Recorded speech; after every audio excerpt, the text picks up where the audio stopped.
वैशाख मास में सुनी जाने वाली बर्ड और आग के पेड़ की कहानी। नमस्कार। वैशाख मास में रविवार के दिन विशेष रूप से आग के पेड़ को सींचना चाहिए। अगर आप आग के वृक्ष को सींच नहीं सकते हैं तो उसकी कथा को अवश्य सुने। एक राजा था, उसकी दो रानियां थी। एक रानी समृद्ध, राजा की प्रिय और राजगद्दी पर बैठती थी। वहीं दूसरी रानी अभागी थी। वह नौकरानियों की तरह कार्य करती थी। वह बेचारी हर रविवार को आग के पेड़ में जल सिंचा करती थी। वह पीपल की पूजा करती थी और सच्चे मन से प्रार्थना करती, हे सूर्यदेव, हे अग्निदेव, मैं आपकी पूजा करती हूँ, मुझे इसका फल अवश्य देना। वहीं दूसरी रानी उसका मजाक उड़ाती थी और केवल खुद दिखावे के लिए पूजा करती थी। वृक्ष में थोड़ा सा पानी डालती, दो रोटी और घी लेकर जाती और वह यह सब कार्य औपचारिकता मात्र ही करती थी। एक दिन राजा शिकार खेलने गया। उसे बहुत प्यास लगी। उसे आसपास कहीं पर भी पानी नहीं मिला।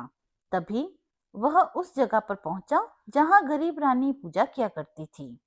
उसने देखा वहां थोड़ा सा जल, दो रोटियां और घी रखा हुआ है। राजा ने वह जल पिया और रोटियां खा ली, लेकिन उसे आश्चर्य हुआ। थोड़े से जल को पीकर ही उसकी प्यास बुझ गई और दो रोटियों से ही उसका पेट भर गया। राजा को समझ में आया कि यह सब सच्चे मन से की गई पूजा का फल है। जब राजा वापस लौटकर महल में आया तो उसने रानी से पूछा कि जंगल में जल से भरा लोटा और दो रोटियां और घी कौन रखकर आता है? तो उसने बोला, छोटी रानी रखकर आती है।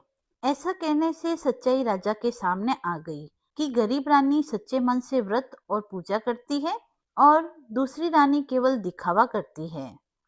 राजा ने फैसला लिया, जिस रानी ने सच्चे मन से पूजा की उसे ही उसने असली रानी बनाया। उसने गरीब रानी को रानी बनाकर गद्दी पर बैठाया और दूसरी रानी को दंड दिया। मित्रों, यह कथा हमें यह संदेश देती है कि वैशाख मास में यदि सच्चे मन से कोई भी पूजा पाठ या दान पुण्य किया जाए तो उसका फल अवश्य मिलता है। पूजा कभी दिखावे के लिए नहीं करनी चाहिए, क्योंकि इससे किसी फल की प्राप्ति नहीं होती और न ही आत्मिक शांति या सुख प्राप्त होता है। साथ ही वैशाख महीने में पीपल और आग के पेड़ को जल चढ़ाना बहुत ही पुण्यदायी होता है।